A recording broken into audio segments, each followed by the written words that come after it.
The Dice Tower is made possible by listeners like you. Thank you for your support. And by Cool Stuff Inc. Cool Stuff, in stock at CoolStuffInc.com. The Dice Tower, episode 538. Best of 2008, a decade ago.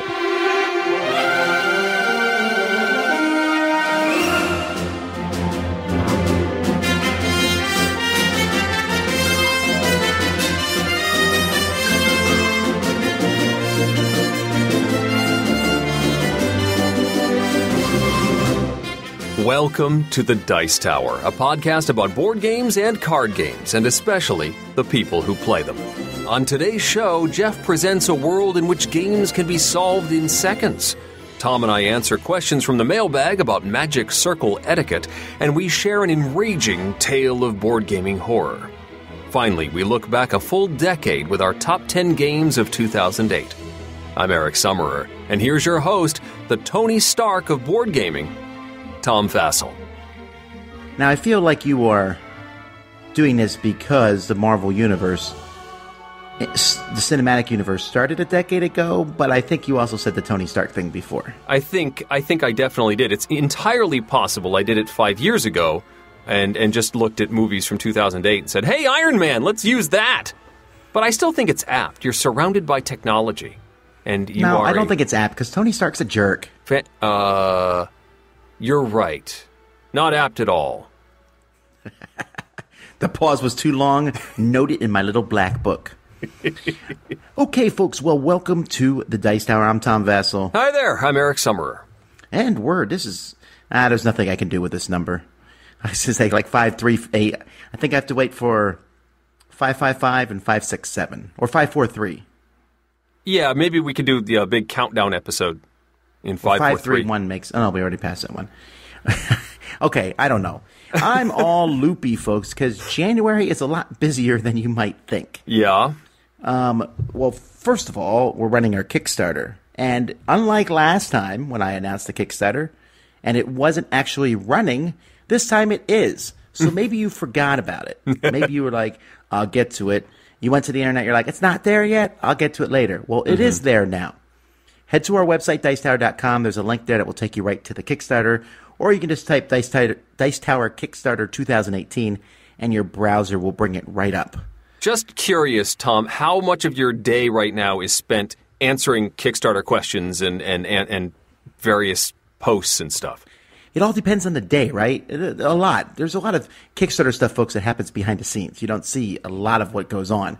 And I'd say a good 40% of the Kickstarter is before the Kickstarter, and 40% of it's after the Kickstarter, and 20% during the Kickstarter. That's still a lot, though. Yeah. Sometimes I wish I could just have one person run the Kickstarter for me, and I would look at it and go, excellent. Continue. I think we're a long way from that. So the good news is, folks, we fund it, but really don't feel like, oh, well, they fund it, then I don't have to do anything.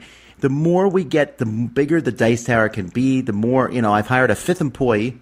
I like to get a 6th. Again, these new employees that I'm getting are taking the load off of me so that I can do more videos and more live streaming and stuff like that. Mm-hmm.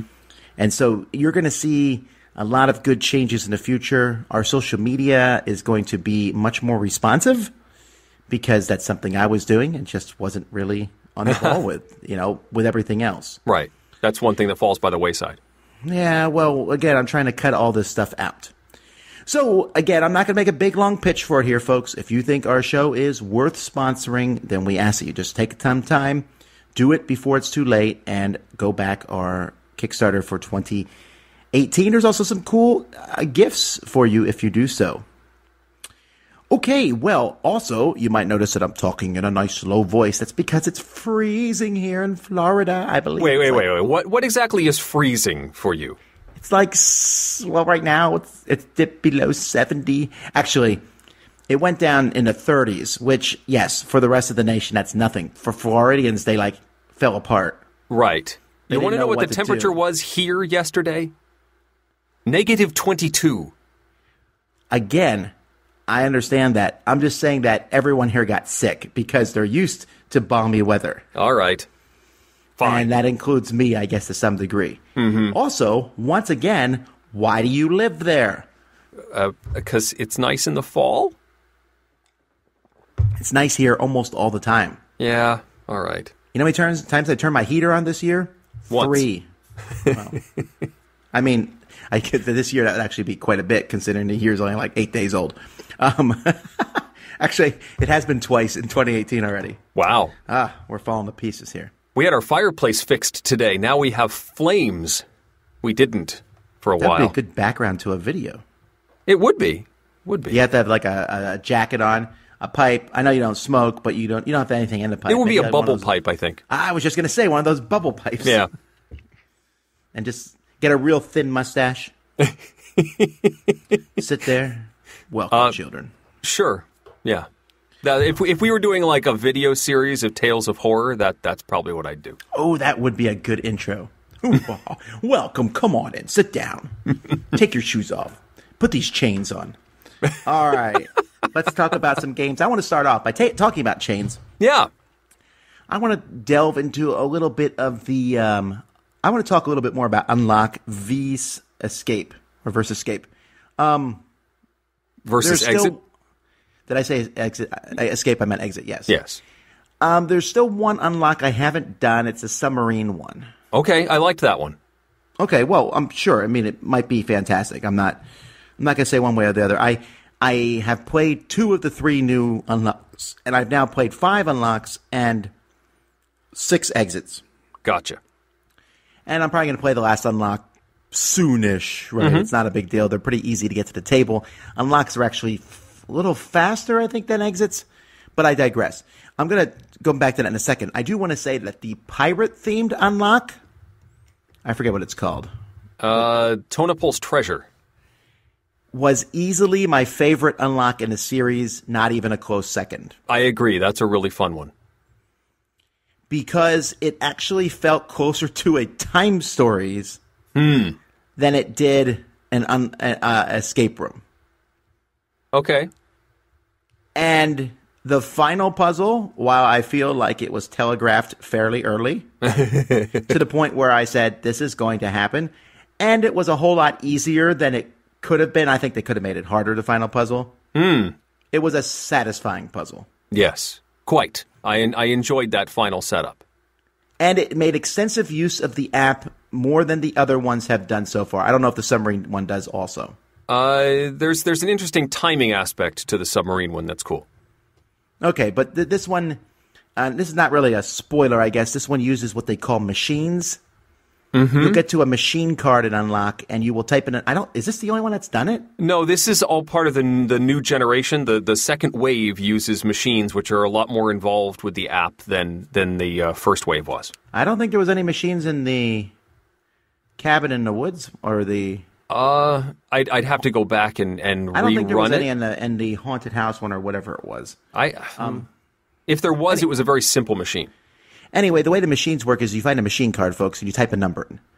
And then that will give you a bunch of... It will show you a picture or something, and there's usually some on-off switches. Right. And you need to put the right on-off switches on. It might just be select something out of a group of 5, whatever. That's an on-off switch. And then you press OK, and it will tell you if you fail or not, or tell you the punishment, or go to a certain card or whatever. Right. It's a nice way to utilize the app. I think so far it's the best way to utilize the app. So after playing these 5, and I don't really think the 6th one will change my mind on this. Again, I love the pirate one. Fantastic. But I've determined that I easily like the exit games better than the unlock. Mm-hmm. Now, the unlock games definitely have advantages. They definitely have the advantage of they're easy to pull out. You don't have to really do a lot to reset them, actually. Not which really. Is kind of a unique thing. You just shuffle the cards, really, and you're good. Yeah. Yeah, you can put them in order, but you don't have to. You're not supposed to, Eric. No, there are small numbers in the lower corner that it'll say like card 12 out of 57, and you can put it in that order, which is a randomized order. Yeah, but how's that any different than just randomizing them yourself? It just makes sure you have all the cards. Okay, fine. Okay, but so it's replayable, and that's a big deal. Yes. You know, definitely something that people want to do. You want to come back and play these games over and over again. It has one aspect which some people might not like, the little hidden numbers that are on cards. Mm-hmm. I still haven't run into a huge problem with this. There's been a few times where we said, is that a hidden number? It might just be a number that's part of something else. Mm-hmm. And then we turn over the card, we're like, yeah, I think that was a hidden number. We're not quite sure sometimes. And other than that, it's fairly likable. But the reason I like the exit games better is because the puzzles are more physical. You have to cut stuff up. You have to, like if you like crossword puzzles, you're going to find that stuff in the exit games. You're not going to find anything along that. Like if you like the Games Magazine puzzles, there's a lot of that stuff in exit. That's really not that in Unlock. There's occasional times in Unlock. There's a couple times in Unlock I had to pull out a piece of paper and figure a few things out. Mm-hmm. But in exit, I have a lot of paper. Yeah. You know, because there's a lot of things going on. And because of that, I tend to like that kind of puzzling better. It feels a little bit more hands-on. I still like the Unlock series, don't get me wrong. If Exit didn't exist, I would be super pumped about Unlock, and I still like them, and I'll still play them. Mm-hmm. But I think that's why I like them better. Now, you said you like the Unlock series better. I do like. I like the more constrained nature of just working with that deck of cards, not having physical stuff. I like searching the illustrations for those hidden numbers. The whole thing just sort of clicks. The efficiency of that system works for me. I think, though, overall, it might be an easier system. Maybe. Which isn't that's not a negative thing at all, because I don't think these things need to be really hard. And there have been times where a couple of I still don't really like that one Unlock game. But some of them have had very hard puzzles. In fact, the one we just played, the pirate one, is ranked 3 out of 3, and the other one, the haunted, I forget what it was, not like a haunted house or whatever it was, was ranked 1 out of 3, and the final puzzle on it, I was totally stumped on. Yeah, I remember that one being pretty tricky. And to the point where we finished, and I said, I don't know how to do this, so I went to online to see if someone else could explain why the answer was the way it was, and in the middle of searching, it popped into my brain, and I was like, oh. And it wasn't like the game was, I was like, okay, that makes sense. It's not even that hard.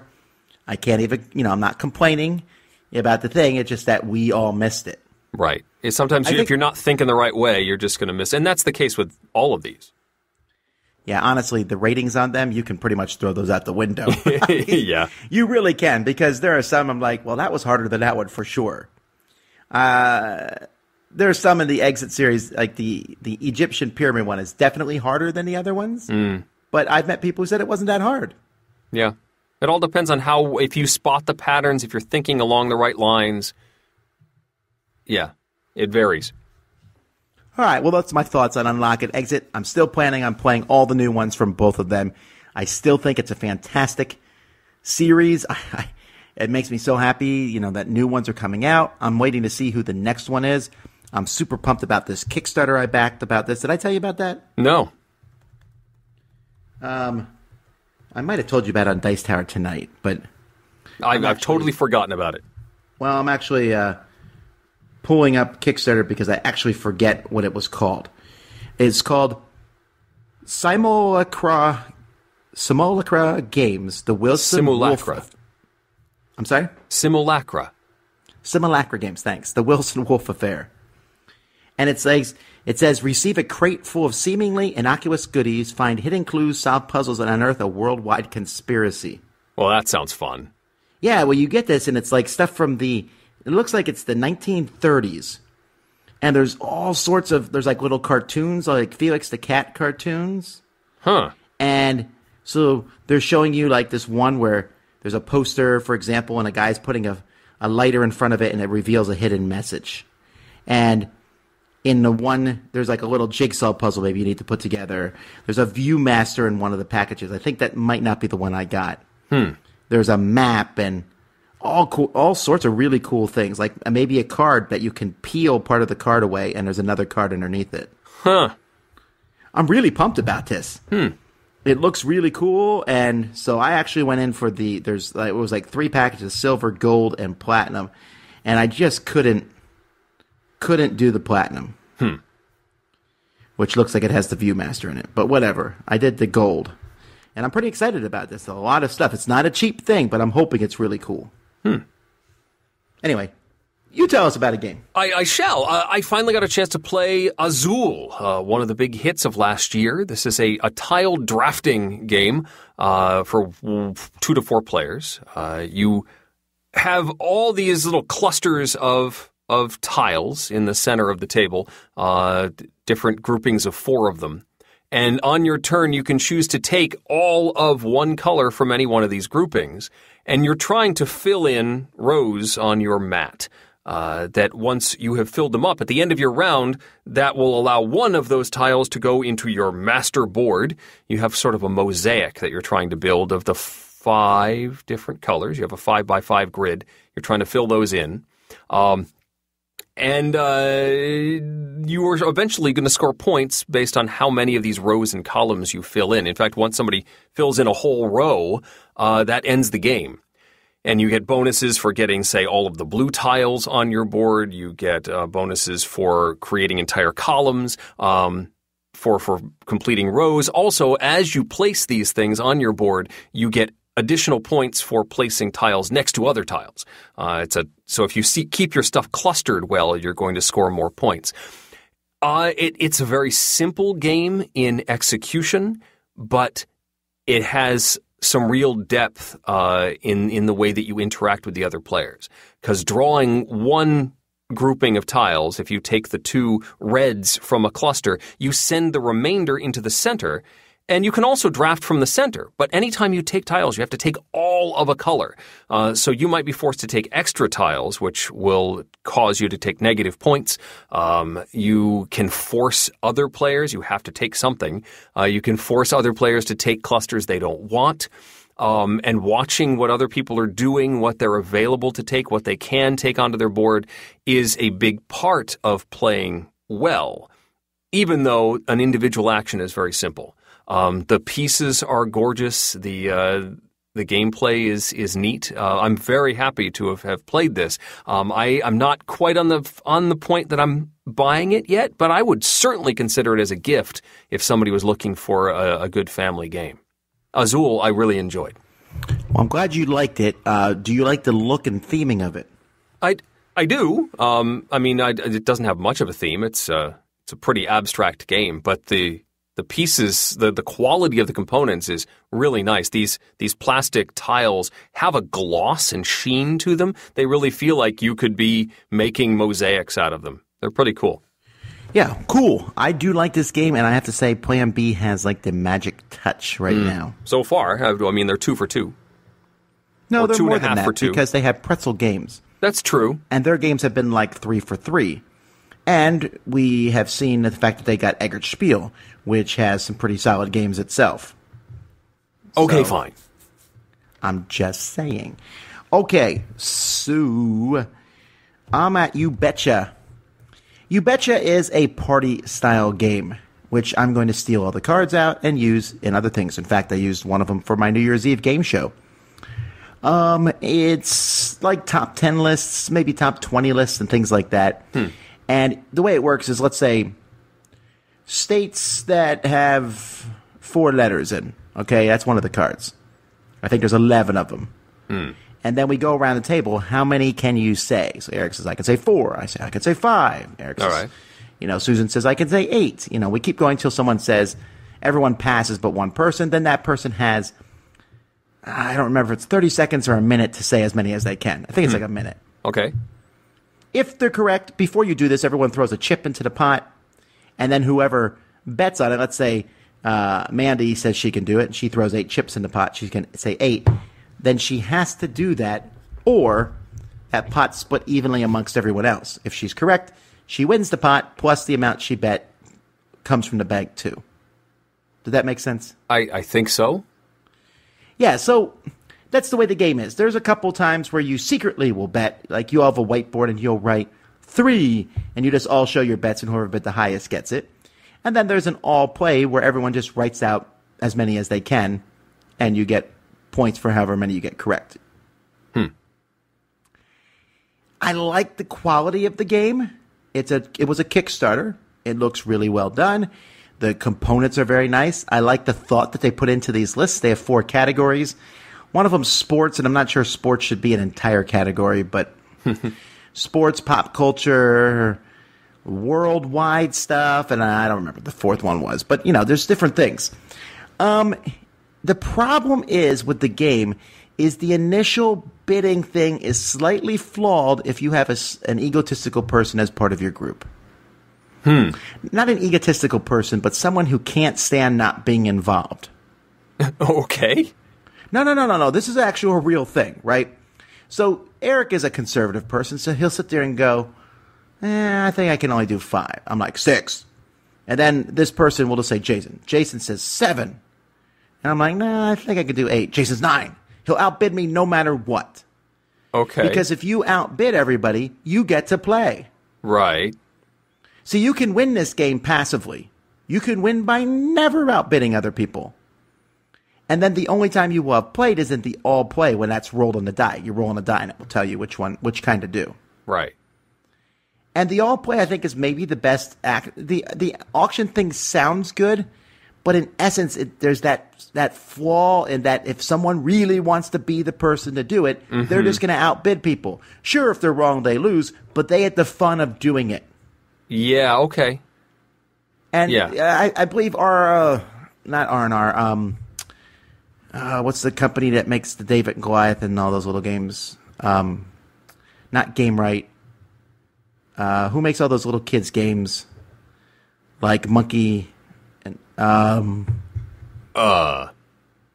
R&R Games. Wow, it's really, okay, I'm going to look it up.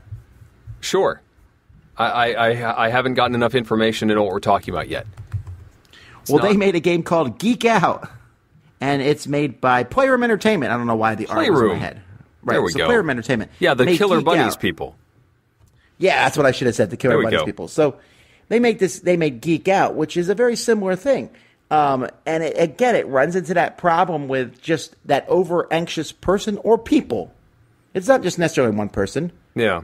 So, I mean, I'll be honest. I played a game of this with Jason and several other people, and me and Jason did way more than half the questions. Why? Because we had that overconfidence that we could probably think of a couple more. Right. And it's also just fun to play. If I get them wrong, meh. And that kind of ruins the game in some sense. Again, you can win by not doing anything, literally, and that's not a like, oh, well, Tom, you're just saying that. No, that's a very realistic thing. Right. And I'm not sure that makes a great party game. You might laugh because, once again, Tom has forgotten, said he could name 20 Muppets and instead only was able to name 6. Right, okay. That is one of the nice. The cards, And I don't know. It's okay. That's you betcha. All right. Next up for me is Hardback, which is a game that I backed on Kickstarter and am waiting very patiently to actually receive. But Eric's there was going to read this one. There was a copy on the cruise, and I pounced on the opportunity to play it. In Hardback is related to Tim Fowers' That was my copy. Paperback. This was your copy of Hardback? It was. Yes. Well, thank you for lending it to the cruise library because I played it. It is related to Paperback, which is the deck-building word game from Tim Fowers. This also is a deck-building word game, but it sort of changes the focus just a little bit. In Paperback, you had wild cards that filled your initial deck and that helped you have some flexibility in building your words. In Hardback, you can use any card just face down as a wild. So that opens up the possibilities, and you don't clog up your deck with wild cards anymore. You every card in your deck is now, or in your hand, is an actual letter, and you just decide which ones you're going to use. Also, the focus here is on earning points. It's actually a race to earn a certain number of points. So it's a little more. It's not about making giant words like Paperback is. It's about making words that use the letters that are going to earn you points in that particular instance. Each letter card has the ability to maybe score points or earn money, And there's also 4 suits for genres of literature. So you might have romance cards and science fiction cards and poetry cards, something. I forget exactly what the genres are. And much like something like Legendary, you get bonuses if you play multiple cards. I guess Star Realms does this too. You play multiple cards in that suit, and you get to trigger additional abilities if you use a word or make a word that uses multiples of that particular suit. So it pays to specialize in a genre, or one or two genres, and get to trigger more abilities. So now you're scoring points onto a score track, and you're racing to a certain number to get to that. There's also a push your luck aspect. If you don't like the cards in your hand, and you can even do this while somebody else is thinking of their stuff, you can spend ink that you have acquired.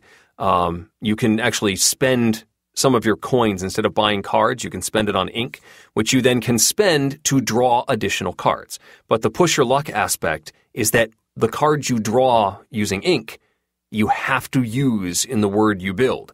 So you may be hoping for, that my hand's terrible. I want to use these 2 cards. I can't make a word using these 2 cards. I will draw an additional one, and I may get a letter that doesn't fit with those 2 cards I really want to use at all. There's also some liquid paper, some whiteout that can erase that restriction and just allow you to draw cards for the heck of it. There's also cards that are sort of persistent. Again, like Star Realms, they come out and then they stay out in front of you and give you some sort of persistent benefit. But other players can use those letters as well, which then removes that from your play area. So you get a cool benefit, but somebody else can quickly use their card. They score nothing for it, but they remove the card from your tableau. So this seems a little more gamerly than Paperback, and I'm not sure which one I like better. They actually feel like different games. I've only played this one once. I'm looking forward to getting my copy so I can play it more. There's new modes to explore as well. There's some additional variant cards in the box. I like it, and I'm excited to do it more. If you maybe felt that Paperback was too straightforward, I think this might be for you. But if you didn't like Paperback, I don't think this is going to change your mind too much. Still, thumbs up for Hardback from Tim Fowers. So which one do you like better? I think new and shiny wins out here. You knew I was going to ask this. This isn't like some surprise. I think I like Hardback better for now. But Paperback is still a lovely game. I think I like Paperback slightly better. Yeah? Hardback is definitely cribbing things from Legendary, Marvel Legendary, and things like that, right? Or Star Realms or whatever. It has some ideas in it that are not brand new, except for the ink thing. That's a unique, interesting push-your-luck mechanism. Right. But Paperback is just so smooth, right? It's true. It's far more straightforward. It feels a little bit more controlled, and I think it will appeal to people who like making words because it's a little harder in Paperback. I think it's easier to make words in Hardback since every card can be wild. Right. It's really just about which cards you're going to trigger in Hardback. It's not about making large words. It's making words, useful words, are far more useful in Hardback. And I think that might be it. So I think Paperback, it's 50% word game, 50% deck building. I think in Hardback it shifts to 60% deck building, 40% word. I would agree with that, yeah. Which is not necessarily a bad thing. I like them both, like you do. But I think that I prefer the 50-50 split because then people who like word games will be more willing to play with me. Haha, yes. I think Hardback doesn't punish...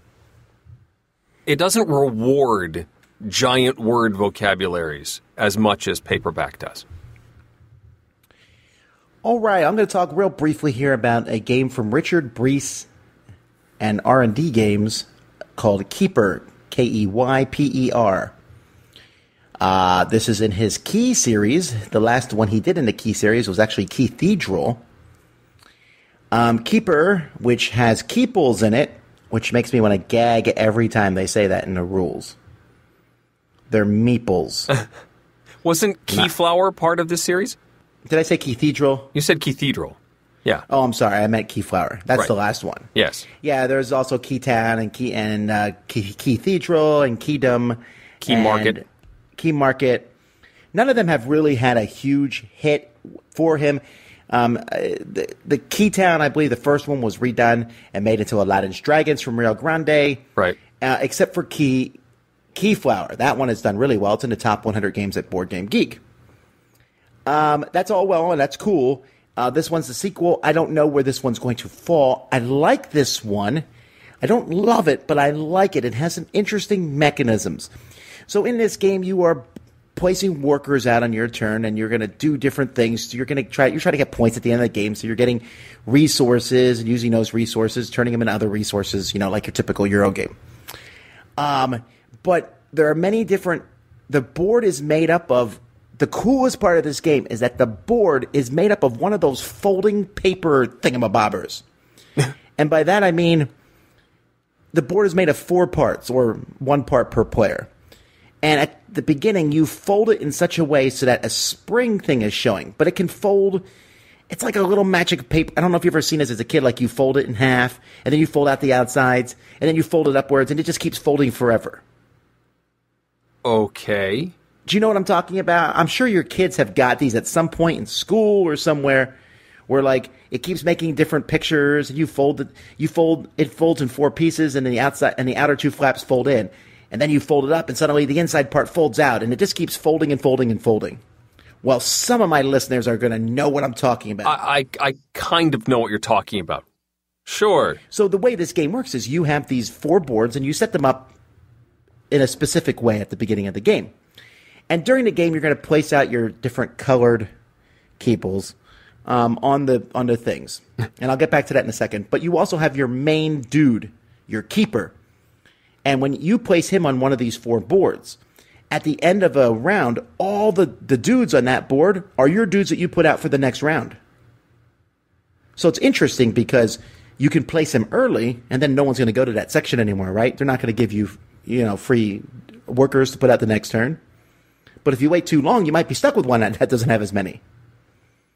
So that's kind of an interesting thing. But also, on the second turn, you take your board and you fold it any way you want to within reason. I think there's 4 different ways you can fold the board for each season. So in spring, all the boards start a certain way. And in summer, you can fold them a certain way. Fall, you fold them a certain way. So you get to fold these boards and put it out the kind of way you want. That's neat. That's a cool gimmick. Okay. And the gimmick of getting the workers is neat, too. Now, the workers are all different colors. And the way workers in this game work is I'll place a worker. So let's say I have a green worker, and I put him on the board in a spot that gives me an iron or whatever the resource is. Great. Or I go to get a cow. I get these things. Now, if I put him out in a spot that says give me a cow, I get a cow. But if I put him in a forest where it gets me a wood, because the forest is also green, and my worker I put out is green, I get 2. Hooray. Okay. So it makes sense to put certain colors in certain spots. And this matters even more in the second round when you got everyone starts with the same colors at the beginning. You have like 1 or 2 of each color, or I think you have 1 of each color or whatever. And you also have some wild meeples who can go anywhere. But then the second round, you only got the ones that were on your board. But whenever you place someone somewhere, you have to ask each other player, would you like to join me? And if any player joins you with the same color, they have to send the same color, you will both get 1 extra resource of that type. So if I put a green worker on a cow spot, I get 1. If I ask you to join me and you send a green worker there, we both get 2. But if I send him to the forest, which is where he's supposed to go, we both get 3 wood. And you get to put people out when it's not your turn. Once all your workers are out, you can start laying them down and getting more resources. And then once everyone's workers are out, the game ends. The round ends, and you just go to the next round. And you get points. There's like 4 different farm animals. There's 4 different animals that aren't on a farm, whatever, wild animals like deer and stuff.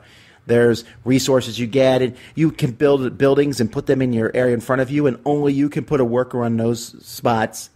So you have this. It's your typical worker placement game. Other than that, I have a problem with the game because if you fall behind, it's really hard to catch up. Like if you place your Keyper at the wrong moment and you get a board and you only get 4 workers back, and the other guy gets 12. Yeah. He can only use 8 of them. All right. You can only ever use up to 8 or I forget. It's either 7 or 8 of these workers you get. The rest of them just give you a free resource. but you still stole them from the other guy. Right.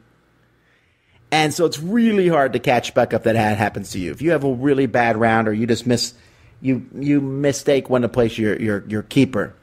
It's an interesting game, slightly longer than I think I would want it to be, and it's slightly opaque on as to what your strategy should be. I was like, I need to get these resources to get these. I need to get these to get jewels. Jewels will get me points here. There's a festival going on. I get points if I have certain animals. It wasn't the clearest thing, but it works, and I think some people are going to really like it. I just think it's okay because I think there's a couple things that keep it from greatness, and a strong when you fall behind and you can't catch up. I don't really like that in games. I don't think games should have a beat down the leader mechanism so anyone can catch up. But this one, it's pretty blatant. If you make a pretty bad error, you cannot catch back up. Right. I don't think. Yeah. Anyway, that's Keyper. Okay. That's a game which has a fairly reasonable theme, a theme that you want to do. You want to build a nice little farm and go to festivals. Good, wholesome activities. Why don't you talk about a good, wholesome activity? Yeah. My last game to talk about is Ponzi Scheme from Tasty Minstrel Games. You are all crooked investors, and you are trying to not be the one to go bankrupt and to have the largest portfolio when someone does. You start with no money, you start with no holdings, and there's this grid with cards that have been sort of seeded with very low value loans at the beginning, but then they're going to start to come out and be these giant loans. And each card of these that you take will earn you a certain amount of money. That's how you get your money. You take one of these cards, and it gives you whatever the big number is on the card. But there's also a small number on the card. That's the dividend you need to pay when that loan comes due. You've got this sort of clock-like arrangement in front of you. And when you take a loan, it might say 4 and then $30. So you may earn 50 now, and in 4 turns you owe 30. And you place that on this wheel on the number 4, and every turn that thing's going to clock down. And when the arrow reaches a card, you need to pay that dividend. So you have to continue to take loans in order to continue to pay these dividends. It's this, loan more or borrow more to pay, robbing Peter to pay Paul sort of thing. You also acquire shares in different businesses. There's, I think, 4 or 5 of them. And when you take a loan, you also take all legitimate. All these legitimate businesses. You take a share in one of these businesses. And ultimately, this is where your victory points come from at the end of the game. It's a pyramidal structure. So 1 in a suit is 1, and then 2 is worth 3, 3 is worth 6, etc. You can also earn points by spending money on luxury items. And that's it. Luxury items and your holdings at the end. The other twist that I really like about this is after everyone has gone around and acquired a loan and a new holding for their portfolio, then comes an insider trading phase where you take this opaque envelope and you stick some money in it and you say, hey, you have the same suit I do. We both have gray properties. I will pay you this amount. You hand them the leather envelope for your gray property. And either they take the money and hand you the tile, or they put the exact same amount in the envelope, hand it to you, and take your gray tile. So there's that risk. Am I pricing this correctly so that I am actually getting what I want out of this deal? You'll both get something. Somebody gets paid, somebody gets the tile. But maybe it backfires on you and you think you're selling the tile, but you're actually going to be, they're going to take your money because they're out of money. Once somebody runs out of money, that ends the game, and that person is lost, and whoever has the best holdings at the end that didn't go bankrupt wins the game. It moved at a good clip. I enjoyed that, and I really liked, the tension of this is off the charts because you are constantly looking at that wheel going, oh my goodness, in 2 turns, I have to pay $160. I have 30 right now. How am I going to get 160 by the time this comes due? And the pressure and the tension as you're doing this is pretty crazy. And you don't know when somebody's going to go bankrupt. You don't know when the market's going to crash, which will cause that wheel to go 2 notches instead of just 1. It's tense, but I enjoyed the tension. Ponzi Scheme from Tasty Minstrel. I liked it. Yeah, see, I'm not as thrilled as Eric is. I think the game itself is fine. I just can't get over the theme. Yeah, yeah. You are all crooks, for sure. It's not even that you're a crook. It's just that it feels... The game gives me a simulation of falling into debt. Like, oh, I'm getting in more into debt. I'll take some more money up. You're going to have to pay that later. That's fine. I'll take it. Oh, yeah. No, I need more money. I'll take some more money out. It's really going to come back to haunt you. Don't, it's okay. You're going to run out of money in this game. Yeah. Well, the idea, you just don't want to be the first one to do so. Yeah, it reminds me of the game Falling. Remember that game way back in the day? Yeah. Where everyone is falling out of an airplane? Yes. And your goal is just to be the last one to hit the ground. Yes. That's more or less, that's kind of what it is. And it's reprehensible, theme-wise. And it's not a comfortable game. It gives you a terrible sense of foreboding.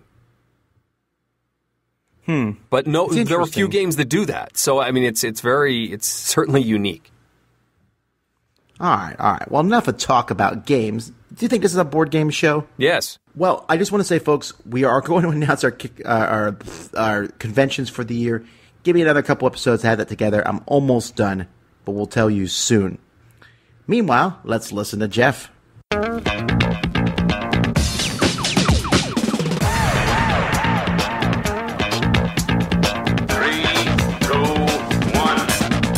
go. It's time for GameTek with Geoff Engelstein, where we find out how games really work. In the last GameTek, I talked about AlphaZero from Google, the game-playing artificial intelligence.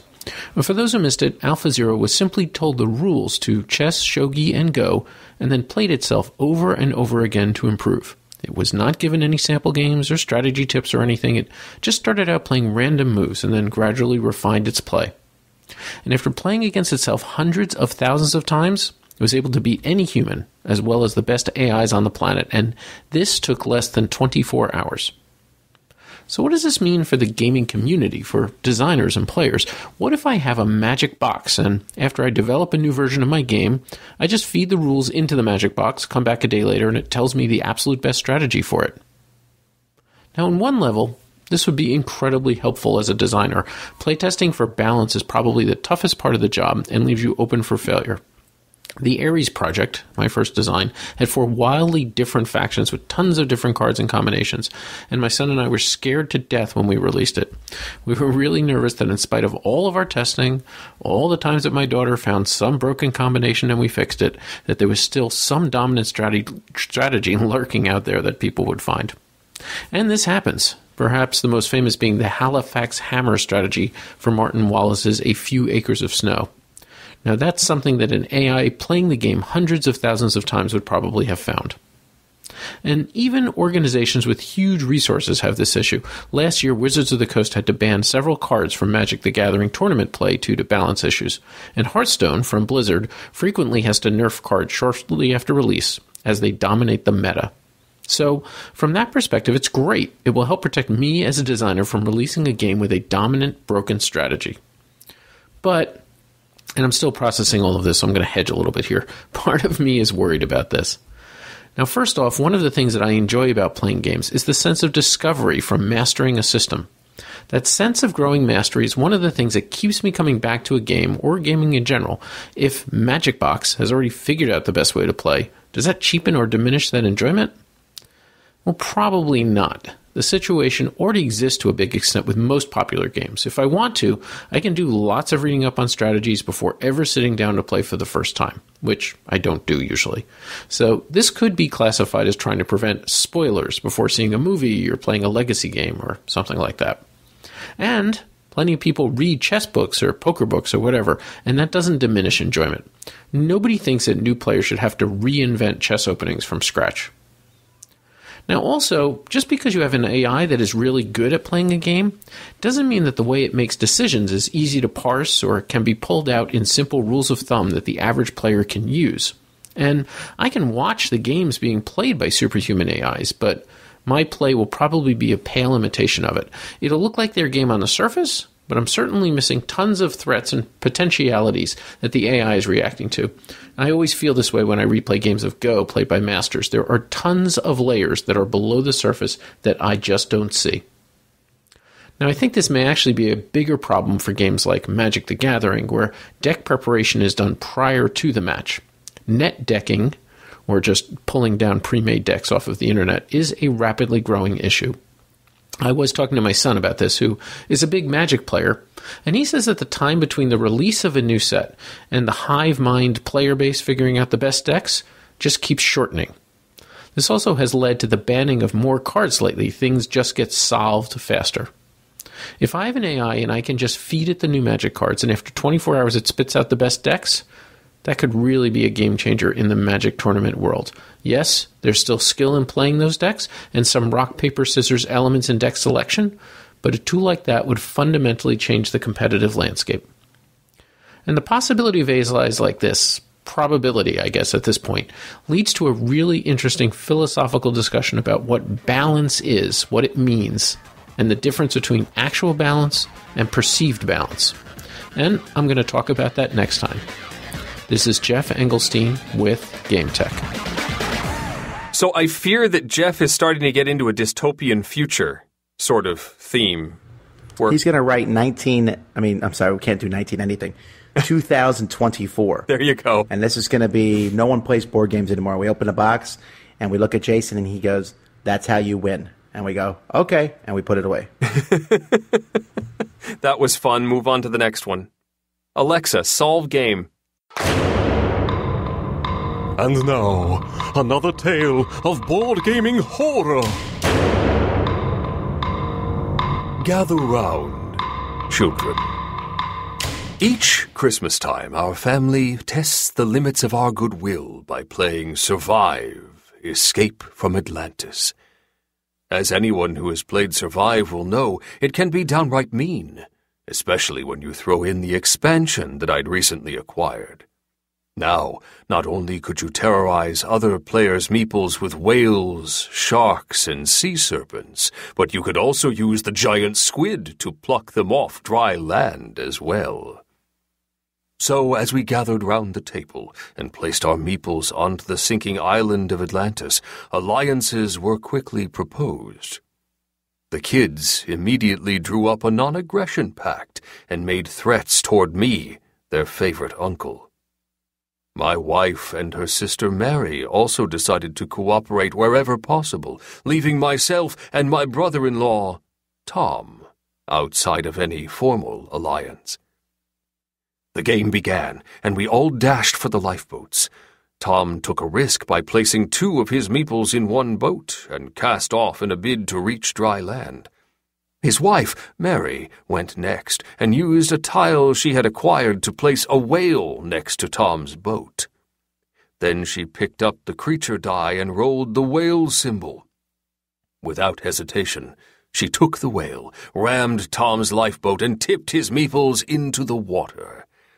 Before they could swim to safety, Liz, his sister-in-law, sent a shark into the mix, and within 2 turns Tom's meeples were no more. He grimaced slightly, and his face grew a little red. When his turn came, Tom focused on getting his 5 remaining meeples down to the edge of the island. Yet, going next, Mary rolled the whale symbol again, which also allows a player to move the giant squid. A quick survey of the board led to an obvious target. One of Tom's yellow meeples was within plucking distance of those long, snaking tentacles. And before he could protest, Mary had dragged her husband's meeple off the island and into the abyss. Tom grimaced and bit his lip. 3 meeples down, 4 remaining. He tried to hedge his bets by placing meeples in separate lifeboats, yet meeple number 4 got swept away by a whirlpool, while the other boat got capsized and meeple number 5 was fish food. Tom sighed, grimaced, and bit his lip a little harder. But it only got worse. During the next round, Mary and her sister repeated their 1-2 punch. It was Mary that maneuvered the sea serpent next to a lifeboat containing Tom's last 2 meeples. It was Liz that sent it in for the kill. Tom sighed, grimaced, and bit his lip. By now his face was a dark red. "Your turn, Tom," I said. Without any meeples left to save, he only had one goal as the game neared its conclusion: revenge. Revealing a tile that allowed him to move the sea serpent, he stood up, grabbed the beast, and slammed it down on a boat containing his wife's meeples.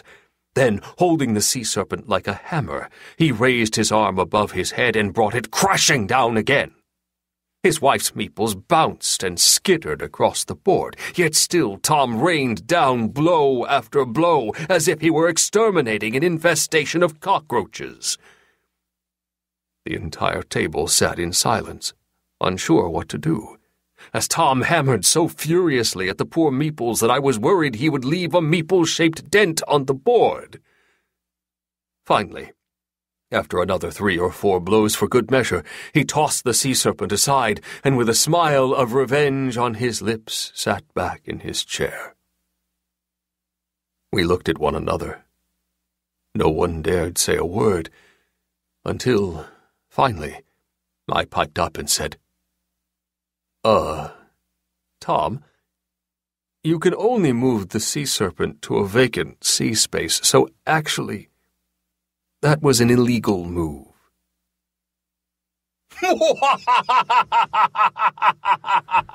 I feel like your laughter's a little too real here. I feel like you were that person. I have to embody my subjects. Oh, man. I think I would just let it go. I'd been like, that seemed legal. You know what? We're going to let you do that. Go ahead. Good job, Tom. Before we say anything, I need you to go home, and I'm going to call you after locking all my doors. Good times, good times. All right, let's get to some questions. Yep. Tom. Tom. Tom. Hi, Tom. How do you pack your hats for safe travel? If you were stranded on a desert island with one of the aliens from Cosmic Encounter, which one would it be? Tom, gamers want to know. Is that Eric's real voice? And now, the Dice Tower will authoritatively, definitely, possibly, maybe, answer your questions. Tom, which way to the game library? Aaron says he's the board game sommelier in his extended family, and he looks forward to getting together with the in-laws because they're always eager to play. Over Christmas, there were 2 instances where I had to leave the table, and at the end of those games, it was revealed that my brother-in-law messed with the game while I was away. The first instance was okay. He replaced some VP tokens of mine in a game of Deus, because it was instantly reversible. But in a game of Mission Red Planet, he swapped one of my astronauts with his in the second half of the game. That instance was the most frustrating because it could not be reversed after the fact, and it had a material effect on how I played those last few rounds. It was done for fun, and everyone but me had a good laugh. I smiled through it and needled him a little, but I didn't make a big deal out of it at the time. But as time has passed, it has bothered me a little bit more. While general social interaction is a fundamental reason I enjoy playing board games, it's the interaction within the magic circle of the game rules that I enjoy most. Giving me grief through gameplay, blocking me in a game of Ticket to Ride, is perfectly okay. Stacking the deck when I'm not looking is not. Should I just lighten up and be happy that they're excited to play? How do you feel about this kind of cheating? I'd be pissed. Yeah,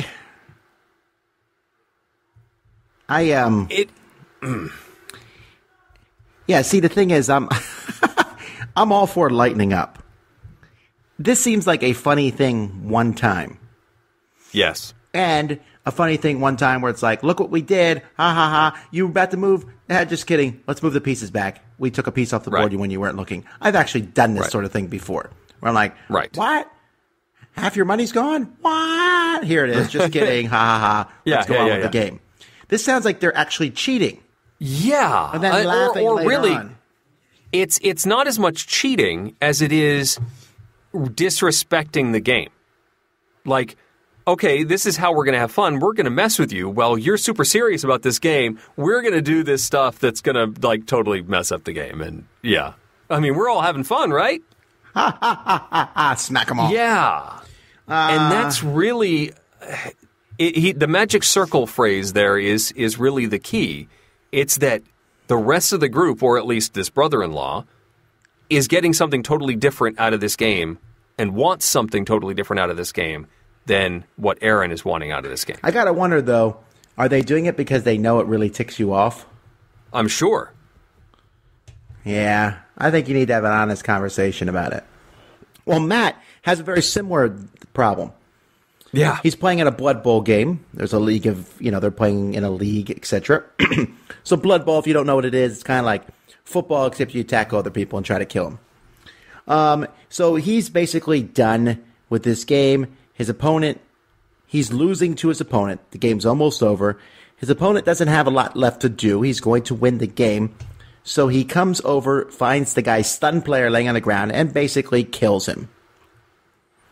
Now, the problem is he was about to upgrade this. See, with Blood Bowl, you can, if you're playing a league play, each player that survives will upgrade and become a cooler player later on. And he said that his opponent proceeded to hoot and holler joyfully that he had committed the casualty. Am I wrong to feel annoyed by his actions, says Matt? He knows it's just a game. But does good sportsmanship come into play here, even though it's a board game? Am I being too sensitive? Once again, this is why I don't do league play. This would bug me. Well, in this case, if they are playing a league, if this is, this isn't just a one-off game, they're actually playing for the general advancement of their team. I think it is valid to prevent one player from advancing. Matt's team is going to advance, is going to get better through the advancement of this player, and his opponent, assuming he's going to meet Matt in the future, in a future game, in the playoffs perhaps, is preventing the advancement of that player and making his chances better to beat Matt again in the future, or to beat Matt in the future. I think this one's valid. Annoying, yes, but valid. Yeah, I agree with that. I don't know that, the guy hooting and hollering, I can see that's kind of a pain in the neck. Well, that's annoying. If this sort of thing really bothers you, I think I wouldn't play league play. Because for me, that would also bother me a little. I want to play Mordheim, which was a similar thing. You did a little squad of fantasy troopers and you fight other fantasy troopers. I was like, ooh, you can level up between battles? Yeah, you can level up if you survive. So I'd be like leveling up a guy, then he'd die. And I was like, oh. Well, that's not fun. I can't make him cooler next time. Yay. That would bug me a little bit. So just keep that in mind, I think. Yeah. So Carl would like to know what we most want fans and friendly folks to do at conventions. If you say enjoy themselves, I did. If you say constructive feedback, I've got plenty. If you say buy something, then I wish you had more stuff for sale, such as Dice Tower Army polo shirts or a selection of hats from the Tom Vassell signature collection. I Dice Tower Army is not a good idea. One of the main reasons we haven't done clothes in the past is because it's such a pain in the neck. Storage is really a problem. So, we'll think about it. We'll it's bringing it, when we bring promos and stuff to conventions, that's pretty easy. We bring a few boxes. Clothes, you have to bring sizes. We have to guess which size people are going to want. We always guess wrong. There's always one size we have too much of. Yeah. Or one size we run out of. And then you got to get rid of those remainders, and the extra smalls have to go somewhere. I wonder if we brought hats to a convention, how many people would buy them? I don't know. Yeah, I don't know either. I think it would be a great idea if we could figure out how to make the logistics work. We did at one point have T-shirts at Gen Con, but it was a big issue. Well, it was a big issue for two reasons. One, we were in the smallest booth possible. Yeah. And we were trying to sell like 6 different T-shirts in 4 different sizes. That was just a bad idea. Yes. I think then the next year we had only one T-shirt in lots of different sizes. Anyway, so the question, though, is really what do we want from people at conventions? I just want people to come up and talk to us and say hi, really. I know people are always struggling, like, I didn't want to bother you because you look busy. Well, that's why we're at the booth, is to talk to people like you. That's really what it is. If maybe I would encourage you to try to think of a unique question, like one of these questions that you're asking us here. Ask us there at the convention. Don't say what's the hot game, because I don't know. Am I having a good time in whatever city it is? Yes. But that's okay. I know those are icebreaker questions. I'd rather that one. You can ask them. It's not a big deal. But talk to us. It's not a big deal. There's your chance to ask us questions. Even if it's a question of, how can you possibly not like this game, which is amazing? That's fine by me. As long as you're not, like, hitting me while you're saying it. That hasn't happened yet. Some of the things I really like is, do the opposite of what's the hot game of the convention. Ask, have you seen this one? I saw this one. I went by and saw people playing this game. Have you guys seen that one yet? And maybe we haven't seen that one yet, and that tells us something to go check out later. If you're a local to the city we're in, tell us a good restaurant that we haven't been to yet. Yeah, that's a good idea. That's a lot of folks in Philly at PAX Unplugged told us, you guys need to visit this sandwich shop, or you have to go to this restaurant in Chinatown and try this noodle place. Yeah, absolutely. That's great, and it's a great conversation starter if you're not sure how to start a conversation with us. Mike has a question. What's your stance on keeping information secret in order to make a strategic move in board games? Now, he's not talking about hidden information like stocks and money. He's talking about just information in general. His example is his friend was playing Kemet and had a tile in front of him that gave him an extra defense. And when defending his temple, his friend got upset for him telling everyone what the 2 combat powers were before the cards were laid down. Okay, so this is information that is on the table, and everyone can see it, but somebody narrating. So, all right, so here's the situation. He has a +4 because he has this tile in front of him, and you've got a +6 in this particular genre, and that's what they're upset about. Like, no, you shouldn't say this stuff at all. We should just play cards. Yeah, no, I'm sorry. That's not hidden. That's cheesy. If you're like, well, you forgot I had this +2, so therefore I won. No, that's garbage. That sort of thing is not meant to be secret. If I have these bonuses and you have these bonuses, I always ask anyway before every battle. Okay, just to clarify, what are you getting here? What's your strength? What's my strength before we play these cards? That's the whole point of playing the cards. The whole point of playing the cards in Kemet is you know what the battle is, and now you're going to bluff each other as to what your final attack is going to be. I love that part. And if you're trying to keep stuff hidden, I played games with people who do this. It's really annoying. They're like, they just like slyly have put something down and they're not going to mention it again. +2. Now, I will say I played a game of Heroes of Land, Air, and Sea. And this happened. I attacked somebody and he's like, oh, look, I have a +2. And I was like, well, I didn't know that. And he's like, well, do you want to take the move back? And I was like, no, I committed. Okay, that was me, but he was nice to offer that I could take the move back. Right. I mean, if it's on the table and it's just far away, it's not my fault that you're way across the table from me and I can't see the little tile in front of you. That should be public information. I've understood, this sort of thing happens. Somebody gets really quiet because they don't want you to notice that they're, one move away from winning, or I can see what they're saying. Like, if somebody's one move away from winning, if I build one more house, I win the game. But I'm not going to say that. With experienced players, I think that's okay. But if you have anybody new at the table, you need to declare that sort of thing. That has to be the sort of thing that people need to be aware of at the table. I get the motivation, though. I agree. Sarah has recently been to Gen Con, or recently attended the first Gen Con ever, and enjoyed it, and noticed a lot of volunteers at the various booths, and wants to know about how you do that. Sarah says, I've noticed certain companies look for people to demo games or work their booth, and I'm interested in volunteering. Do they really take just anyone? Any advice on how to volunteer or where to begin? Do you think as a somewhat new gamer I would be in over my head? Also, I'm assuming they would offer perks like covering your badge cost, games, etc. Is that true? From what I understand, maybe I'd be doing a half day of working at a booth, but have the rest of the con to myself. I've done a similar type of volunteer work before and tend to find it rewarding and worthwhile. Of course, getting perks is also super.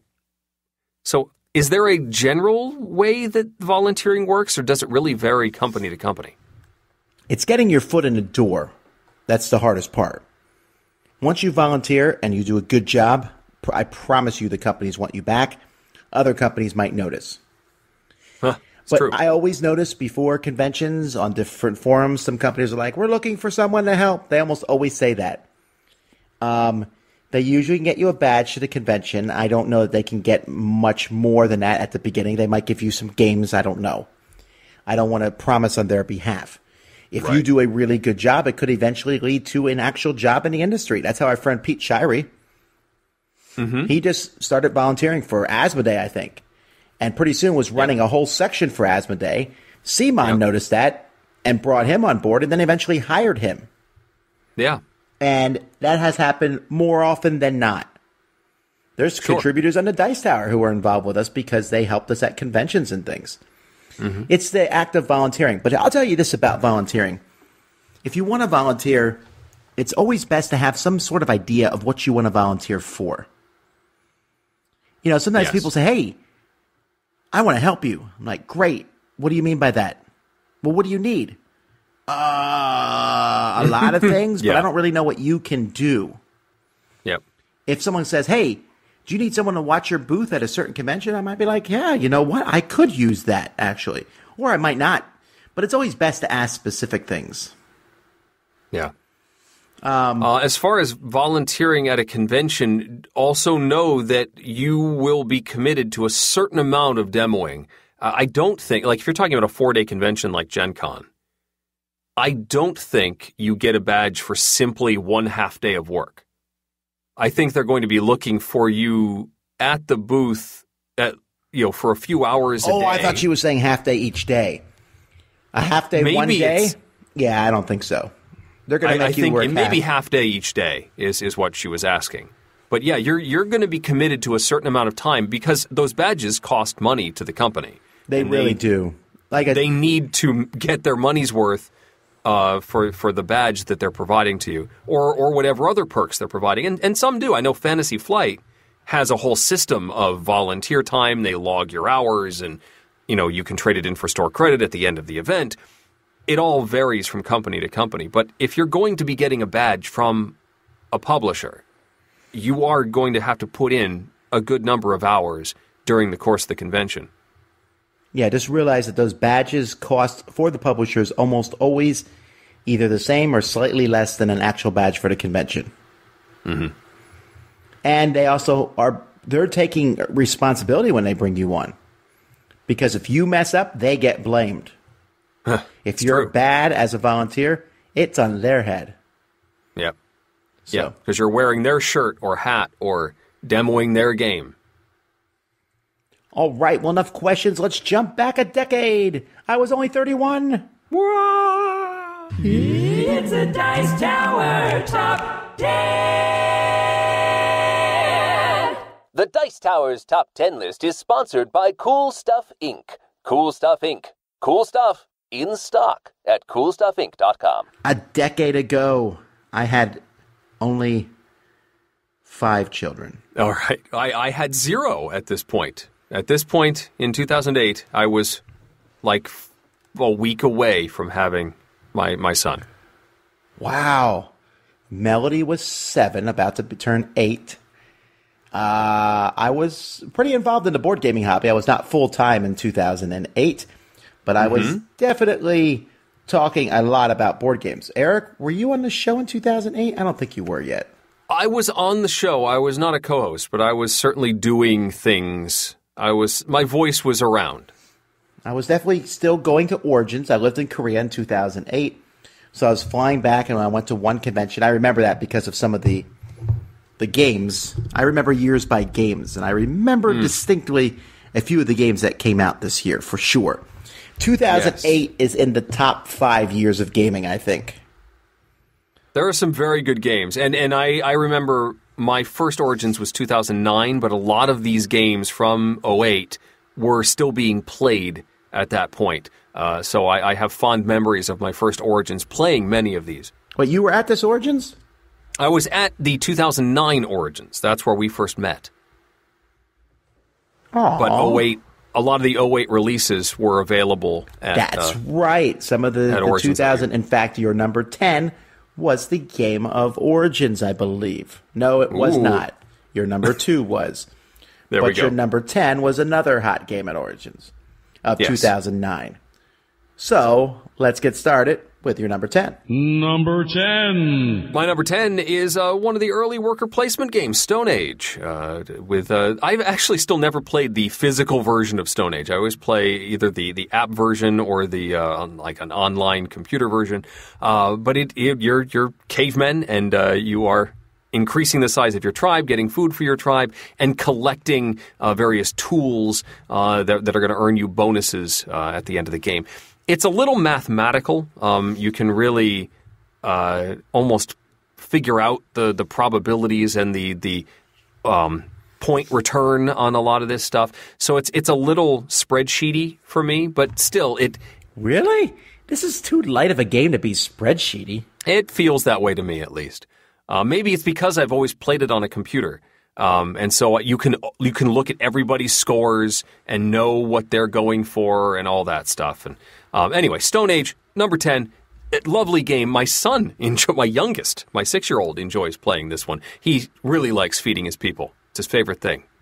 It's my number 10. My number 10 is one of the odd games from the North Star Games. By odd, I mean they say, here's our big game. We're going to talk about this for the next 20 years. Oh, here's another game. That's cool. All right, let's go back to another big game we'll talk about for 20 years. So This game is Say Anything. It was sandwiched between Wits and Wagers and whatever their next game was. Say Anything is a game I really like. It's a form of apples to apples. You ask someone, what's the worst topping to put on a pizza? And everyone writes down an answer. They put them in the middle. You know who wrote each answer. It doesn't really matter. And the judge is going to look at them and he's going to pick one. And then you bet on which one he picked. Or she picked. Yes. And that's the fun of the game, right? You're trying to get them to pick yours, of course. But then you're also trying to read their mind and say, which one would they pick? They don't get points if they want people to know which one they've done. So it's not like they're going to try to pick a bad answer or a wrong answer. Right. And this game sticks with me because I played it at Origins. I'm pretty sure Origins 2009. And that's where I discovered that when a game is open-ended like this, not every party game is squeaky clean when that happens. Oh, no. No. Say Anything. There's no need for a Say Anything After Dark edition because you're already there. Yeah. And I was like, oh, I see. But it's still a really fun game. Say Anything. Yes. This was shortlisted. It almost made my top 10. Number 9. My number 9 is Wasabi, a game from the early Z-Man that's about making sushi. Players are playing sushi ingredients to a big grid, a communal grid, and placing these tiles, but they're trying to get the specific ingredients in a row that they can use to make their sushi.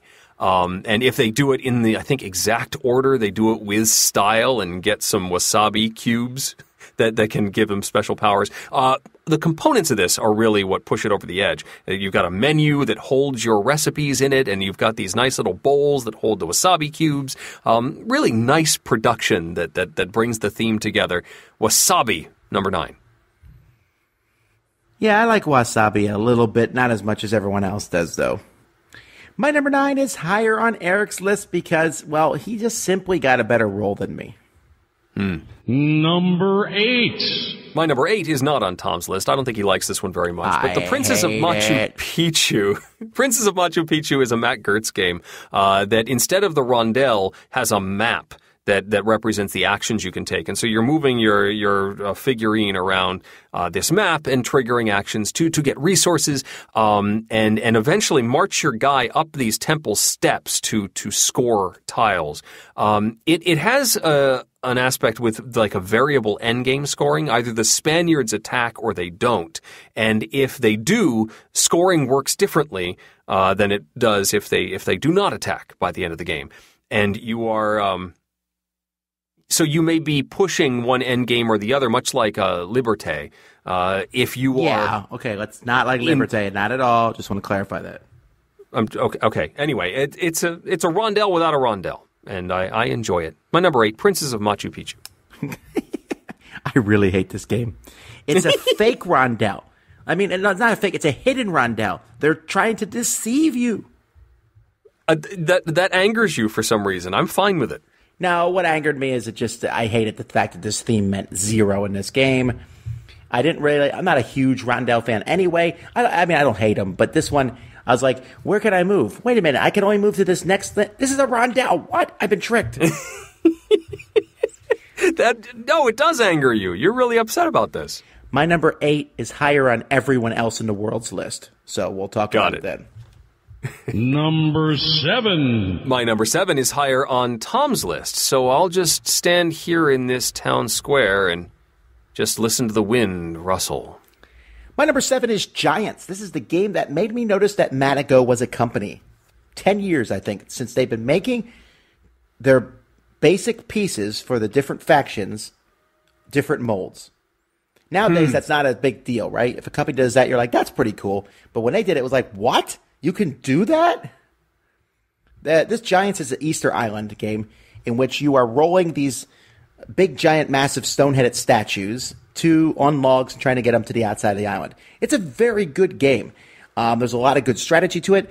It might be slightly more complex than it needs to be. In fact, I think this year, Giants is being re-released as a much streamlined game. Like, almost feels like a completely different game.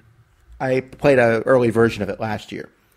But I still liked it. From the components to the fun theme, the theme is neat. You know, you're trying to roll these statues up into the best possible spots on the island to get points. You need to get the resources. You need to build the logs. You need to find the logistics. It's kind of a pick-up and delivery game of some sorts. But again, just the whole package is really well done. Did not get a ton of attention, but that's Giants. Number 6. Number 6 for me is on Tom's list in just a little bit. So while I'm waiting, I'm going to sit here on this marshmallow and poke at this elephant with a candy cane. That happens a lot. My number 6 is a game I really think Eric would like, and that's Jet Set. Have you played this one? I've looked at it. This is from Watzelpogue, correct? Yes. They're one of their few games that people know. They make a lot of games, but most of them are forgettable. Jet Set is not. Jet Set is like an advanced Ticket to Ride of sorts, where you are building airline routes, and you are trying to build the airline routes in such a way. It's like an economic game. It costs you money to put airplanes between cities. You're going to get money from connecting different routes on the board. So it's like Ticket to Ride times 2. There's a lot more going on in the game. And especially with the expansions, I really enjoy this one a lot. Highly recommend it. Jet Set. Number 5. My number 5 was Tom's number 9. That is Roll Through the Ages, a Matt Leacock design. And I think he would still have a terrific reputation if he had stopped at this point. But no, he didn't. That's a pretty impressive game for it to be your second game of the year. Yeah, it's pretty neat. It's the Yahtzee mechanism, and you are racing against the other players. It's a roll and write game, actually, and completing monuments and getting technologies. It's a relatively dense game with the interplay of the different techs and stuff, and then to have such a simple mechanism with some depth in there is pretty cool. And I haven't played it a lot lately. I should introduce this to the kids because they like feeding their people. Anyway, Roll Through the Ages, my number 5. Was that a jab? I feel like that was a jab. No, they like feeding their people. Yeah, well, they'll learn to hate it. I'll teach it. Okay, I also like Roll Through the Ages a lot. It was also on my list at number 9. This was one of the first Yahtzee variants I played. There's a lot of Yahtzee games out there now. When I played this one, I was like, wow, this is really cool. Also, it came in that small box from Eagle Griffin. It was just Griffin at the time. And it was in their bookcase line. And up to this point, they had For Sale and other small card games. And then this one, you picked it up and you're like, is this a brick? It's heavy. Yeah. What? You put all these scoring sheets in here and dice and pegs and boards and so cool. Yeah. My number 5 is Kamisato. This is basically it's an abstract strategy game. And all your pieces are the same. You have all these pieces there, except each piece is a different color. Each square of the board is a different color. Well, not every square, but there's different color squares on the board. On your turn, you can move one of your pieces as far as you want to, straight forward or diagonally forward. Whatever color your piece lands on, that is the color piece your opponent must move.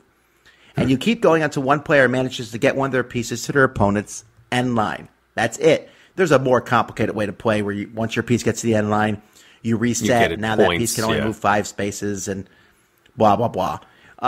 But I like it best as a basic game. Actually, later on they came out with Kamisato XL, which is a bigger board. They made a smaller version of it. It's a great game. Burley Games has made 2 really well-known games, What Were You Thinking? And Kamisato. And if you've never played Kamisato, they are continually coming out with new versions of it all the time. Check it out. Fantastic game. Number 4. Number 4 for me is Battlestar Galactica, a game that's faded a little bit. There's lots of other hidden role games, trader games that are out there, and it's a little long, but the embracing of the theme in this one is really what does it for me. It captures that tension of the television show, not knowing where the Cylons are, what they're going to do next, sort of, looking around every corner and not knowing who to trust. And it really captures that. And it's got some cool spaceship battles and, tasks to complete and teamwork, although you don't know who's on your team. Neat game. Battlestar Galactica, number 4. Yeah, this one has faded off my list. I really did like it, but My number 4 is Dixit, which is Eric's number 6. Dixit is one of the best party games ever designed. And again, for me, the top 4 games, and Eric's number 1, were just phenomenal games. This year had such strong contenders. The fact that Stone Age is Eric's number 10 and didn't even make my list should say something. Any other year, that game could have been number 1 for both of us. But Dixit is just one of the best party games. I mean, I know Codenames is all the rage now, but I think Dixit is the biggest party hit that I had seen until Codenames. Yeah. So maybe that says a good party game only comes out like 7 or 8 years. That's that big of a deal? Maybe. It takes that long to innovate a little bit. Part of it's the whimsical artwork, right? You look at the artwork, you're like, oh, that's cute, that's fun. And then you add there's some cool strategy in this game. Like, I'm going to say these words that I'm hoping that Susan at the table, that she's probably the only person who will catch that clue. That's exactly what I want. Right. I love that concept to give such an interesting clue that only a few people might know. I love it. Dixit. Number 3. My number 3 is Snow Tales, the Fragor Games game about racing dog sleds. I love the movement mechanism here where you have to play cards to one side or the other to sort of drift your way around corners. It's unlike any other racing game I've seen, and I'm glad to see that it's back in print thanks to Renegade. It's my number 3, Snow Tales. Snow Tales is a fine game. Any other year. My number 3...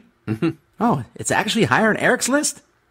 I'll wait till then. I'll shuffle my cards. Number 2. And you're done, because my number 2 is Dominion, Tom's number 3, the granddaddy of the deck builders. This is the game that everyone was playing at the following Origins. So it hit, I think, near the end of 2008, and by the summer of 2009, it was everywhere. And I think Intrigue came out at Origins that year. That's right, Intrigue came out because, well, I don't remember if it came out, but he definitely had an early copy of it.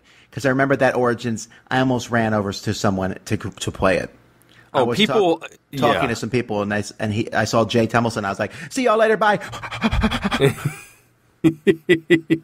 Anyway, Dominion is. I still love the purity of Dominion, although I hear that the latest expansions get a little crazy. So, base Dominion, first few expansions, fantastic, and a great introduction to deck building for both the industry and for players. It's still a game that I'd play right now. If Eric said, let's play Dominion, I'd be like, all right, I can do this. Yeah. If my kids said, let's give that a whirl, I'd absolutely. I mean, I'm sure. Anytime. Dominion, number 2. My number 2 is Eric's number 7. So much crossover.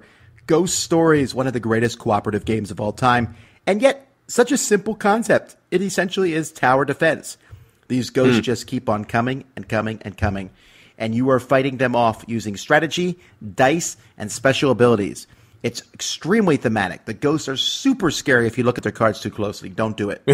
Yes. And it's really cooperative. And at the beginning, you're like, we got this. Halfway through, you're like, we'll never get this.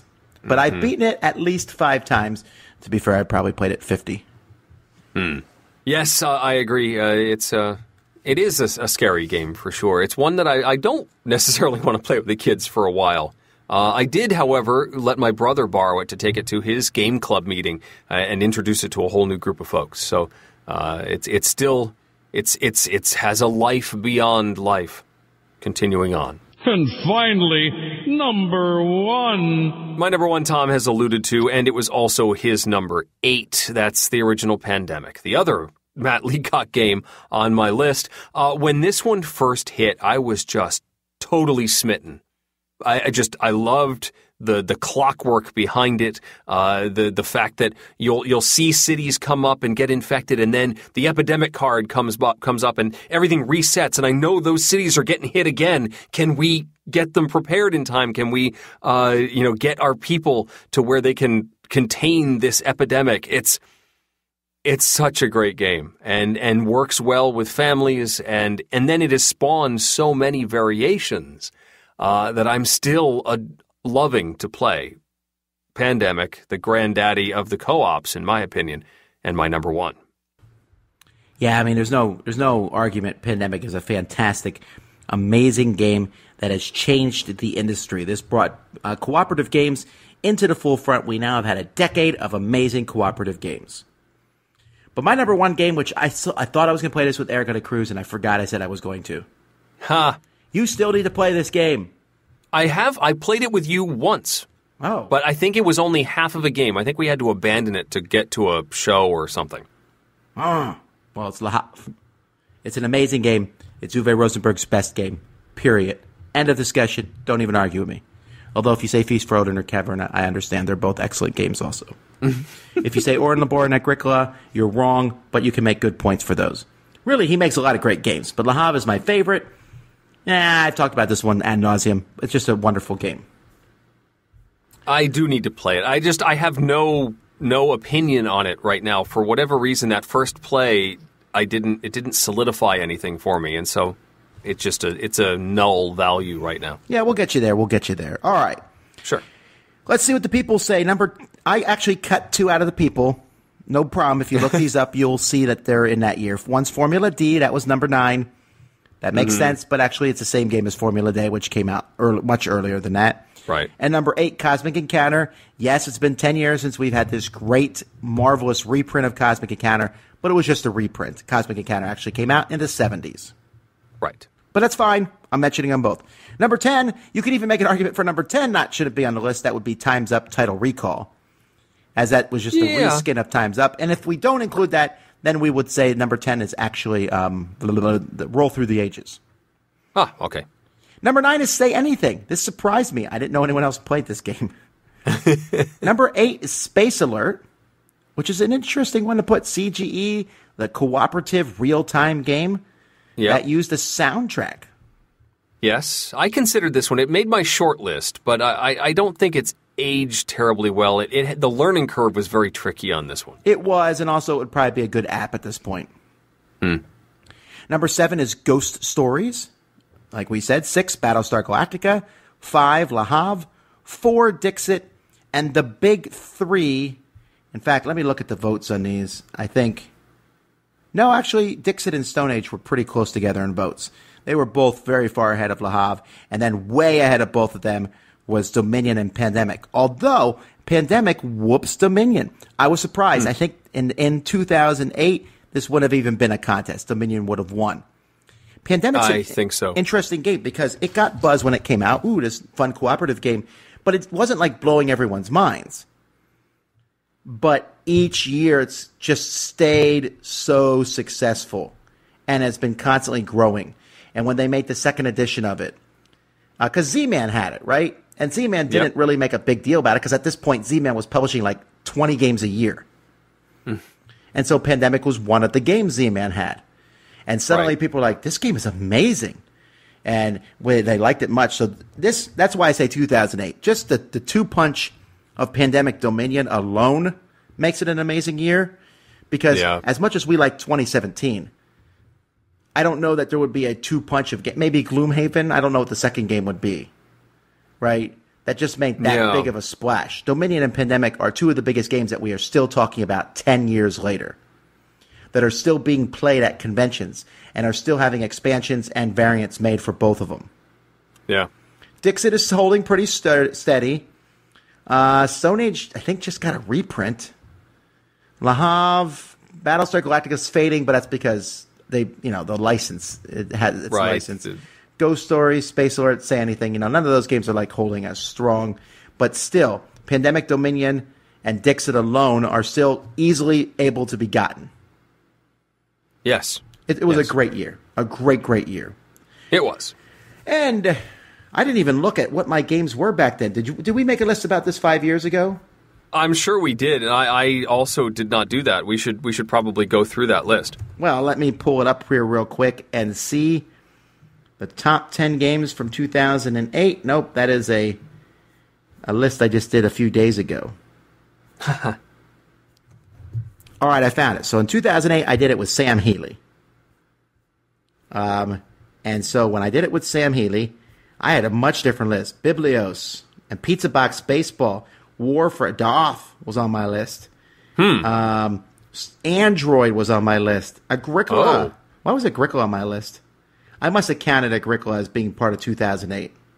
Yes. I remember Agricola not coming out as early as it was supposed to. Right. So then 5 years ago when we made this list, we both had the same number. No.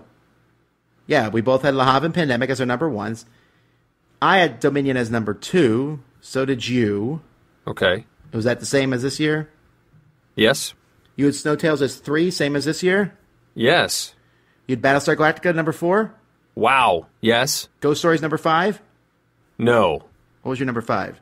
Roll Through the Ages was my number 5 this time. That wasn't on your list 5 years ago. Maybe you didn't play it by that time. Yeah, maybe. That's weird. Feels like you would have. All right. Princess of Machu Picchu was your number 6. Some game called Pyramid. Looks like a kid's game from Ravensburger. Yeah, that's the Fluch der Mumie, the Ravensburger. Bloom was your number 8? Bloom? Yeah.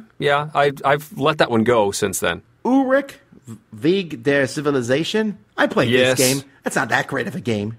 Well, yeah, that's why it didn't make my list this time. And Monastery, I considered that one this time as well, but that's a neat tile-laying one with kneeling meeples. And so I had 3 games that dropped off my list. That's Battlestar Galactica, Pizza Box Baseball, and Space Alert. Yeah, I like all 3 of those, but, just other games have popped up as time goes by. The People's Choice, though, has changed. Well, it's pretty much the same, although Battlestar Galactica was higher on their list, and Dominion was their number 1. Pandemic was number... It didn't make the list. What? No. 5 years ago, Pandemic did not make the list. That's weird. It is. I'm telling you, Pandemic has had a really strong long tail. Huh. You know what else has had a long tail? This show. We need to shut it down. This particular episode, you mean? Yes. Not the Dice Tower. We're not shutting the Dice Tower down. You just said we're shutting the whole thing down. That's what I heard. I just looked at we just did lose like $40 on the Kickstarter when I was watching it. I should watch it every second. Don't do that. That's not good. Yeah, okay. So anyhow, folks, do think about our Kickstarter. There's it's still there, and the more stretch goals, the more exciting coverage and things we can do as the year goes by. We do want to thank everybody for doing this. Until next time, I'm Tom Vassell.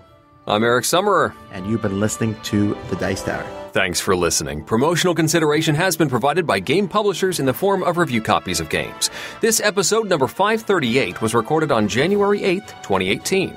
Mandy and Suzanne join you next week, and in 2 weeks, Tom and I go all the way back to 2003 for our top 10 list. Support for this podcast comes from listeners like you. Thank you to all of you who have supported us in our current Kickstarter campaign. And speaking of support, the Jack Vassell Memorial Fund is dedicated to providing support to members of the board gaming community in their hour of need. Find out more about the fund's mission and how you can help at jackvassell.org. The Dice Tower is produced by Tom, Mandy, Suzanne, and Eric, with production assistance from Itai Perez, Derek Porter, and Rob Searing. Our theme was composed by Timothy Pinkham. Mansions for fictional newscasters brought to you by the Castles of Ron Burgundy. And hosting is provided by Cool Stuff Inc., where you can find great games at great prices at coolstuffinc.com. We love feedback. Visit the Dice Tower Guild at BoardGameGeek.com. Email us at Dicetower@gmail.com or follow us on Facebook. And of course, you can find more from the Dice Tower Network, including Board Gamers Anonymous, Board Game Corner, The Snakes Cast, Rolling Dice and Taking Names, The Geek All-Stars, The Dukes of Dice, Our Turn, and Board Game Breakfast at Dicetowernetwork.com. Until next time, from all the gang at the Dice Tower, have fun gaming. This will be interesting to see where things are in another 5 years. We'll come back to 2008 and be like, the games were all garbage. 2018, Vassell and Eric Summer were crazy. Because it'll be like Space Pandemic will be out by then. Galactic Pandemic. Actually, we'll be sick of Pandemic. Even you will be. He'll be like, no more Pandemic. Dominion Legacy will be out. Ah!